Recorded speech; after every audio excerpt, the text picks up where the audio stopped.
नराशये हृद्याय शुद्धविद्याय मध्वाय च नमो नमः।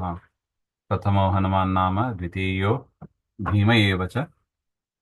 पूर्णप्रज्ञस्तृतीयस्तु भगवत्कार्यसाधकः आपादमौलिपर्यन्तं गुरूणाम् आकृतिं स्मरे तेन विघ्नाः प्रणश्यन्ति सिद्ध्यन्ति च मनोरथाः। श्रीगुरुभ्यो नमः। लक्ष्मीपतेः पदाम्भोजयुगं नत्वा गुरोरपि प्रमाणचन्द्रिकां कुर्मो बालानां बोधसिद्धये। ಅನ್ಯೋಕ್ತ ಪ್ರಮಾಣ ಲಕ್ಷಣ ನಿರಾಕರಣಂ ಹಾಗೆ ಅಂತ ನಾವು ಪ್ರಾರಂಭ ಮಾಡಿದ್ದು ಏನು? ಉದ್ದೇಶ, ಲಕ್ಷ್ಯ, ಲಕ್ಷಣ ಹಾಗೆ ಅಂತಾರಲ್ಲ, ಏನು ಅಂತ ಕೆಲವು ಪಾರಿಭಾಷಿಕ ಶಬ್ದಗಳು ಅಂದ್ರೆ ಈ ಪ್ರಮಾಣಶಾಸ್ತ್ರಕ್ಕೆ ಸಂಬಂಧಪಟ್ಟಂತೆ ಇರತಕ್ಕ ಕೆಲವು ಶಬ್ದಗಳನ್ನು ನೋಡಿ ಮುಖ್ಯವಾಗಿ ನಾವು ನೋಡಿದ್ದು ಪ್ರಮಾಣದ ಲಕ್ಷಣ ಏನು ಹಾಗೆ ಅಂತ. ಯಥಾರ್ಥಂ ಪ್ರಮಾಣಂ ಹಾಗೆ ಅಂತ ನಾವು ನೋಡಿದ್ದೀವಿ. ಅದರ ಮೇಲೆ ಪ್ರಸಂಗ ಬಂತು ಅಂತ ಸಂಶಯ, ವಿಪರ್ಯಯ ಅದರ ಬಗ್ಗೆ ಎಲ್ಲ ನಾವು ನೋಡಿದ್ದೀವಿ. ಇಷ್ಟು ಪ್ರಮಾಣದ ಲಕ್ಷಣದ ಬಗ್ಗೆ ವಿಚಾರವನ್ನ ತಿಳಿಸಿ, ಇದು ನಮ್ಮ ಮತ ರೀತಿಯ ಅಂದ್ರೆ ಮಧ್ವ ಮತದ ರೀತಿಯ ಹೇಳಿದ್ದಾರೆ. ಅದರಲ್ಲಿ ಬೇರೆಯವರು ಕೂಡ ಪ್ರಮಾಣ ಅಂದ್ರೆ ಏನು ಅಂತ ಲಕ್ಷಣವನ್ನ ಡೀಲ್ ಮಾಡಿದ್ದಾರೆ. ಎಲ್ಲರಿಗೂ ಬೇಕಾಗಿರುವ ವಿಚಾರ ಇದು, ಪ್ರಮಾಣ ಅಂದ್ರೆ ಯಾವುದು ಹಾಗೆ ಅಂತ. ಅದಕ್ಕೆ ಬೇರೆಯವರು ಹೇಳಿದ ಪ್ರಮಾಣ ಅದರ ಡೆಫಿನೇಷನ್ ಯಾಕೆ ಸರಿಯಲ್ಲ ಅದನ್ನು ನಾವು ತಿಳ್ಕೋಬೇಕು. ಯಾಕೆಂದ್ರೆ ಪ್ರಮಾಣ ಅಂದ್ರೇನೆ ಏನಂತ ಹೇಳಿಕ್ ಬರಲ್ಲ. ಇನ್ನು ಆ ಪ್ರಮಾಣ ಅದರ ಮುಖ್ಯ ತಾತ್ಪರ್ಯ ಏನು, ಅದೇನ್ ಹೇಳಕ್ಕೆ ಹೊರಟಿದೆ, ಅದರ ಬಗ್ಗೆ ಇನ್ನೇನು ಸರಿಯಾಗಿ ತಿಳಿಸಿಕೊಡ್ತಾರೆ ಇವರು ಹಾಗೆ ಅಂತ ಅದರ ಧ್ವನಿ. ಅದರಿಂದ ಬೇರೆಯವರು ಏನ್ ಹೇಳ್ತಾರೆ ಪ್ರಮಾಣ ಹಾಗೆ ಅಂತ ಕೂಡ ನಾವು ತಿಳ್ಕೋಬೇಕು. ಹೇಳ್ತಾರೆ ನೋಡಿ, ನೈಯಾಯಿಕರಲ್ಲಿ ಒಂದು ಭಾಗ, ಕೇಚಿತ್ ಪ್ರಮಾಕರಣಂ ಪ್ರಮಾಣಂ ಇತಿ ವದಂತಿ. ಕರಣ ಹಾಗೆ ಅಂದ್ರೆ ಇನ್ಸ್ಟ್ರೂಮೆಂಟ್ ಅಂತ ನಾವು ನೋಡಿದ್ದೇವೆ. ಕರ್ತೃಕಾರಕ, ಕರ್ಮಕಾರಕ, ಕರಣಕಾರಕ ಅಂತ ನಾವು ನೋಡಿದ್ದೀವಿ. ವ್ಯಾಕರಣದಲ್ಲಿ ಕರ್ಣ ಅಂದ್ರೆ ಇನ್ಸ್ಟ್ರೂಮೆಂಟ್ ಅಂತ, ಅಂದ್ರೆ ಯಾವುದು ಸಾಧಿಸ್ತದೋ ಅದು. ಪ್ರಮಾಕರಣಂ ಅಂದ್ರೆ ಪ್ರಮಾಣವನ್ನ ಯಾವುದು ಸಾಧಿಸ್ತದೋ, ಯಾವುದರಿಂದ ನಮಗೆ ಪ್ರಮಾಣ ಹುಟ್ಟುತ್ತದೋ, ಪ್ರಮಾಣದ ಜ್ಞಾನ ಹುಟ್ಟುತ್ತದೋ ಅದನ್ನ ಪ್ರಮಾಣ ಅಂತ ಕೇಚಿತ್ ವದಂತಿ. ಕೆಲವರು ಆ ರೀತಿಯಾಗಿ ಹೇಳ್ತಾರೆ ನೈಯಾಯಿಕರಲ್ಲಿ ಒಂದು ಭಾಗ. ಪ್ರಮಾಕರಣಂ ಪ್ರಮಾಣಂ ಅಂದ್ರೆ ಯಥಾರ್ಥ ಜ್ಞಾನವನ್ನ ಸಾಧನೆ ಮಾಡಿಕೊಡೋದು, ಅದನ್ನ ಪ್ರಮಾಣ ಅಂತ ಹೇಳ್ತಾರೆ.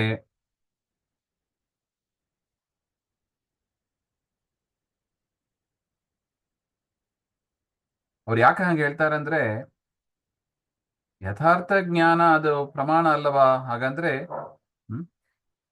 ಯಥಾರ್ಥ ಜ್ಞಾನ ಅಂದ್ರೆ ಏನು, ಮತ್ತೆ ಅದು ಪ್ರಮಾಣ ಆಗೋದಿಲ್ಲವಾ ಹಾಗೆ ಅಂತ ಒಂದು ಸಂಶಯ ಬರ್ತದೆ. ಅವ್ರು ಹೇಳ್ತಾರೆ, ಅವರ ಪ್ರಕಾರ ಯಥಾರ್ಥ ಜ್ಞಾನ ಅದು ಫಲ ಆಗಿದೆ, ಅದು ರಿಸಲ್ಟ್. ಅದು ನೋಡಿ, ಈಗ ಕರಣ ಅಂದ್ರೆ ಅಡಿಗೆ ಉದಾಹರಣೆ ತೆಗೆದುಕೊಂಡ್ರೆ, ಅಡಿಗೆ ಕಾರಣ ಯಾವುದು? ಅಕ್ಕಿ ಇತ್ಯಾದಿಗಳೆಲ್ಲ, ತರಕಾರಿ ಇತ್ಯಾದಿಗಳು, ಅಡಿಗೆ ಮಾಡುವವರು ಎಲ್ಲ ಅಡಿಗೆಗೆ ಕಾರಣ. ಅಡಿಗೆ ಅದು ಫಲ, ರಿಸಲ್ಟ್. ಹೇಗೋ ಅದೇ ತರ ಯಾವುದರಿಂದ ನಮಗೆ ಪ್ರಮಾಣದ ಜ್ಞಾನ ಹುಟ್ಟುತ್ತದೋ ಅದು ಹುಟ್ಟುತ್ತದೆ. ಅದರಿಂದ ಅದೇನದು ಕಾರ್ಯಭೂತವಾದದ್ದು, ಕಾರಣ ಅಲ್ಲ ಅದು. ಅದರಿಂದ ಪ್ರಮಾಣಕ್ಕೆ ಸಾಧನಭೂತವಾದದ್ದು, ಕಾರಣವಾದದ್ದು ಮಾತ್ರ ಪ್ರಮಾಣ ಅಂತ ಹೇಳಬೇಕು ಹೊರತು ಅದು ಫಲ, ಅದನ್ನ ಪ್ರಮಾಣ ಅಂತ ಹೇಳಬಾರ್ದು. ಅದರಿಂದ ಪ್ರಮಾಣದ ಜ್ಞಾನ ಅದು ಪ್ರಮಾಣ ಅಂತ ಹೇಳಬಾರ್ದು. ಯಥಾರ್ಥ ಜ್ಞಾನವನ್ನ ಪ್ರಮಾಣ ಅಂತ ಹೇಳಬಾರ್ದು. ಯಥಾರ್ಥ ಜ್ಞಾನವನ್ನ ಸಾಧನೆ ಮಾಡತಕ್ಕದ್ದನ್ನ ಪ್ರಮಾಣ ಅಂತ ಹೇಳಬೇಕು ಅಂತ ಅವರ ಅಭಿಪ್ರಾಯ. ಅದರಿಂದ ಇಷ್ಟು ಅಭಿಪ್ರಾಯ. ಅದರಿಂದ ಫಲವಾದದ್ದು ಅದನ್ನ ಇಲ್ಲಿ ನಾವು ತೆಗೆದುಕೊಳ್ಬಾರ್ದು, ಸಾಧನ ಮಾತ್ರ ಪ್ರಮಾಣ ಅಂತ ಹೇಳ್ತಾರೆ. ಅದರ ದಳಕೃತ್ಯವನ್ನು ಮಾಡ್ತಾರೆ ನೋಡಿ. ಪ್ರಮಾಕರಣಂ ಅಂತ ಎರಡು ದಳ ಇದೆ. ಅದರಲ್ಲೂ ಕೂಡ ಪ್ರಮಾವನ್ನು ಕೂಡ ಬಿಡಿಸ್ತಾರೆ. ಪ್ಲಸ್ ಮಾ ಹಾಗೆ ಅಂತ ಬಿಡಿಸ್ತಾರೆ. ಪ್ಲಸ್ ಮಾ ಪ್ರಮಾ ಹಾಗೆ. ನೋಡಿ, ಪ್ರ ಇತಿ ಅನುಕ್ತೌ. ಪ್ರ ಅಂತ ಹೇಳದೆ ಹೋಗಿದ್ರೆ ಏನಾಗ್ತಾ ಇತ್ತು? ಪ್ರಮಾಣಾಭಾಸೆ ಅತಿವ್ಯಾಪ್ತಿ. ಪ್ರಮಾಣಾಭಾಸ, ಪ್ರಮಾಣಾಭಾಸದಲ್ಲಿ ಅತಿವ್ಯಾಪ್ತಿ ಅಂತ ಹೇಳ್ತಾರೆ.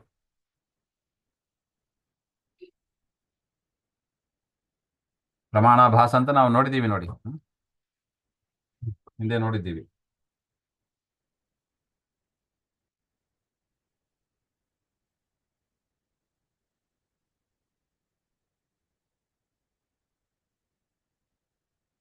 ಅಂದರೆ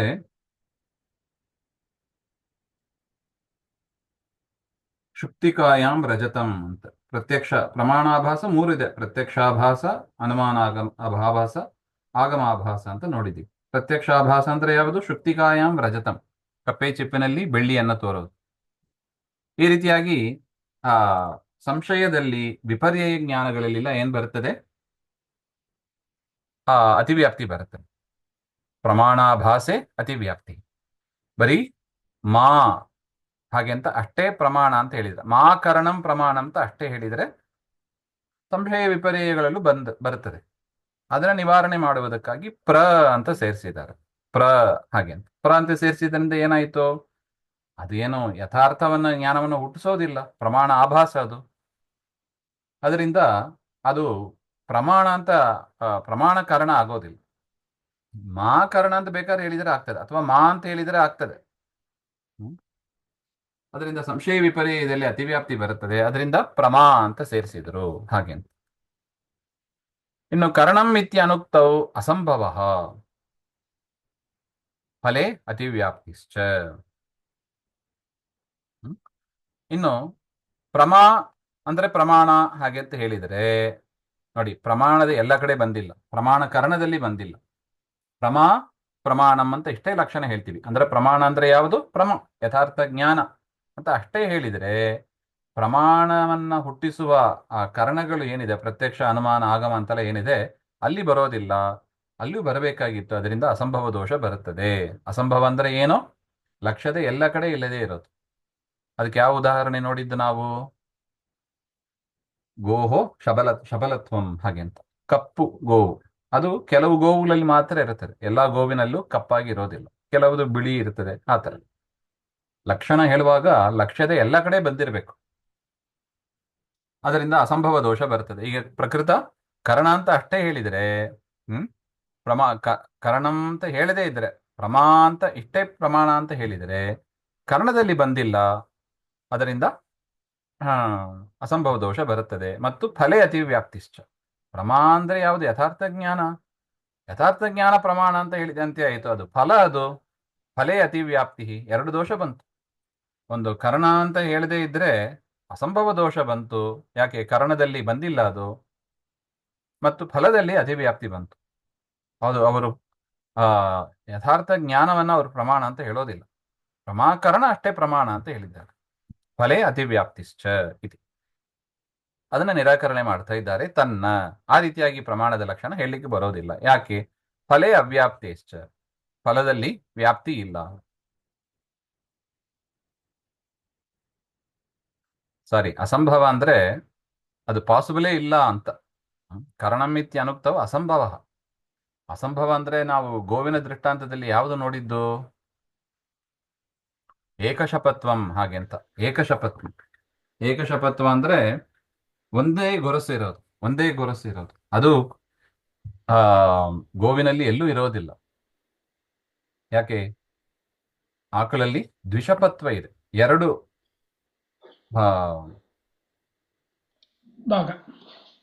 ಭಾಗ ಇದೆ, ದ್ವಿಷಪತ್ವ ಅಂತ ಕರೀತಾರೆ. ಕುದುರೆಯಲ್ಲಿ ಒಂದೇ ಇದೆ, ಏಕಶಪತ್ವ ಇದೆ. ಅದಂದ್ರೆ ಅದರ ಕಾಲ್ ಭಾಗ ನೋಡಿದ್ರೆ ಗೊತ್ತಾಗ್ತದೆ ನೋಡಿ. ಆಕಳಲ್ಲಿ ಆ ಕಪ್ಪು ಭಾಗ ಇದೆ ನೋಡಿ, ಅದನ್ನ ಎರಡು ಭಾಗ ಆಗಿರುತ್ತದೆ, ತುಂಡಾಗಿರುತ್ತದೆ. ಆ ತರ ಇದ್ರೆ ಅದನ್ನ ದ್ವಿಷಪತ್ವ ಅಂತ ಹೇಳ್ತಾರೆ. ಕುದುರೆಯಲ್ಲಿ ಒಂದೇ ಇರುತ್ತದೆ, ಆ ಕಾಲಿನ ಕಪ್ಪಿನ ಭಾಗ ಅದು ಒಂದೇ ಇರುತ್ತದೆ, ಇಂಟಗ್ರೇಟೆಡ್ ಆಗಿ ಇರುತ್ತದೆ. ಅದರಿಂದ ವೇಗವಾಗಿ ಓಡುತ್ತದೆ. ಅದರಿಂದ ಕುದುರೆ, ಅದನ್ನ ಏಕಶಪತ್ವ ದ್ವಿಷಪತ್ವ ಅಂತ ಕರೀತಾರೆ. ಇಲ್ಲಿ ಪ್ರಕೃತ ಕರಣಂ ಇತ್ಯ ಅನುಕ್ತ, ಕರಣ ಅಂತ ಹೇಳದೆ ಹೋದ್ರೆ ಅಸಂಭವ ದೋಷ ಬರುತ್ತದೆ. ಯಾಕೆ?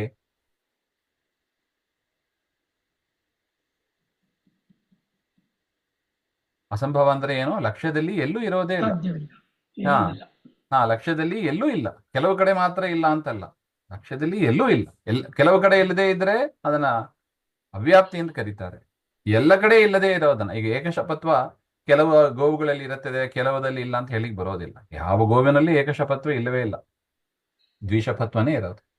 ಅದನ್ನ ಅಸಂಭವ ಅಂತ ದೋಷ ಕರೀತಾರೆ. ಅದರಿಂದ ಕರಣಂ ಇತ್ಯನುಕ್ತವ್, ಕರಣ ಅಂತ ಹೇಳದೆ ಹೋದ್ರೆ ಹ್ಮ್ ಆ ರೀತಿಯಾದ ಒಂದು ಪ್ರಮಾಣ ಎಲ್ಲೂ ಸಿಗೋದೇ ಇಲ್ಲ ನಮಗೆ.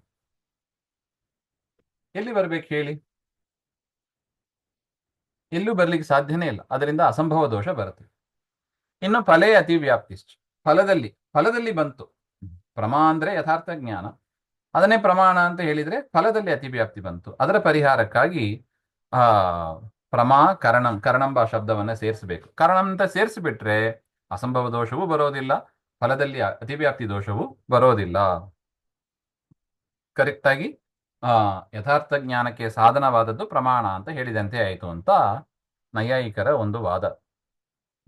ಅದನ್ನ ನಿರಾಕರಣೆ ಮಾಡ್ತಾ ಇದ್ದಾರೆ ತನ್ನ ಹಾಗೆಂತ. ಆ ರೀತಿಯಾದ ಲಕ್ಷಣ ಹೇಳೋದು ಸರಿಯಲ್ಲ. ಪ್ರಮಾಕರಣಂ ಪ್ರಮಾಣ ಅಂತ ಹೇಳೋದು ಸರಿಯಲ್ಲ. ಯಾಕೆ? ಫಲೇ ಅವ್ಯಾಪ್ತೇ, ಫಲದಲ್ಲಿ ಬಂದೇ ಇಲ್ಲ. ಫಲ ಅಂದ್ರೆ ಯಾವುದು? ಯಥಾರ್ಥ ಜ್ಞಾನ. ಪ್ರಮಾಕರಣ ಅಂದ್ರೆ ಪ್ರಮಾಣಕ್ಕೆ ಸಾಧನವಾದ ಪ್ರತ್ಯಕ್ಷ ಅನುಮಾನ ಆಗಮ ಅಂತ ಏನು ಕರಣಗಳು ಇದೆ, ಪ್ರಮಾಣವನ್ನ ಸಾಧನೆ ಮಾಡತಕ್ಕದ್ದು, ಅಲ್ಲೂ ಪ್ರಮಾಣ ಇದೆ, ಯಥಾರ್ಥ ಜ್ಞಾನ ಇದೆ. ಅದನ್ನ ತೋರಿಸಿ ಅದನ್ನ ಸಾಧನೆ ಮಾಡುವ ಇಂದ್ರಿಯಾದಿಗಳಲ್ಲೂ ಇದೆ, ಮತ್ತು ಪ್ರಮಾಣ ಯಥಾರ್ಥ ಜ್ಞಾನದಲ್ಲೂ ಕೂಡ ಪ್ರಮಾಣ ಇದೆ. ಅದರಿಂದ ಎರಡರಲ್ಲೂ ಇದೆ. ನಮ್ಮ ಸಿದ್ಧಾಂತ ಅದು. ನಮ್ಮ ಸಿದ್ಧಾಂತದಲ್ಲಿ ಇಂದ್ರಿಯ ಸಾಧನಗಳಲ್ಲೂ ಇದೆ, ಇಂದ್ರಿಯದಿಂದ ಹುಟ್ಟುವ ಜ್ಞಾನದಲ್ಲೂ ಇದೆ.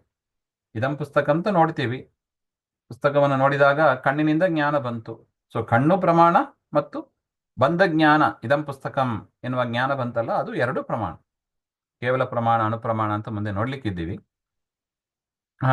ಅವರು ಕೇವಲ ಪ್ರಮಾಕರಣ ಮಾತ್ರ, ಪ್ರಮಾಣವನ್ನ ಸಾಧನೆ ಮಾಡುವ ಇಂದ್ರಿಯಾದಿಗಳು ಮಾತ್ರ ಪ್ರಮಾಣ ಅಂತ ಹೇಳ್ತಾರೆ. ಹಾಗೆ ಹೇಳಿದರೆ ಫಲೇ ಅವ್ಯಾಪ್ತೇ, ಯಥಾರ್ಥ ಜ್ಞಾನದಲ್ಲಿ ಪ್ರಮಾಣ ಅಂತ ಬರೋದೇ ಇಲ್ಲ, ಅದು ಸರಿಯಲ್ಲ. ಯಾಕೆ? ಯಥಾರ್ಥ ಜ್ಞಾನದಲ್ಲೂ ಕೂಡ ಪ್ರಮಾಣವೇ ಆಗಿದೆ ಅದು. ಅಂದ್ರೆ ಯಥಾವಸ್ಥಿತ ಜ್ಞೇಯ ವಿಷಯಕಾರಿತ್ವ ಅಂತ ಅರ್ಥ. ವಸ್ತು ಹೇಗಿದೆಯೋ ಹಾಗೆ ತಿಳಿಸೋದು. ಅದು ಜ್ಞಾನದಲ್ಲೂ ಇದೆ ಮತ್ತು ಅದನ್ನ ಹುಟ್ಟಿಸಿದ ಇಂದ್ರಿಯಗಳಲ್ಲೂ ಇದೆ. ಇದು ನಮ್ಮ ಸಿದ್ಧಾಂತ, ಎರಡರಲ್ಲೂ ಇದೆ. ಅದರಿಂದ ಫಲೇ ಅವ್ಯಾಪ್ತೇ, ಆ ರೀತಿಯಾಗಿ ಹೇಳೋದು ಸರಿ ಇಲ್ಲ ಅಂತ ಒಟ್ಟಾಭಿಪ್ರಾಯ. ಮುಂದಿನ ವಿಚಾರ ಮತ್ತೆ ನೋಡೋಣ. ಶ್ರೀಮಧ್ವಾಂತರ್ಗತ ಶ್ರೀಕೃಷ್ಣ ಆತ್ಮಸ್ತು.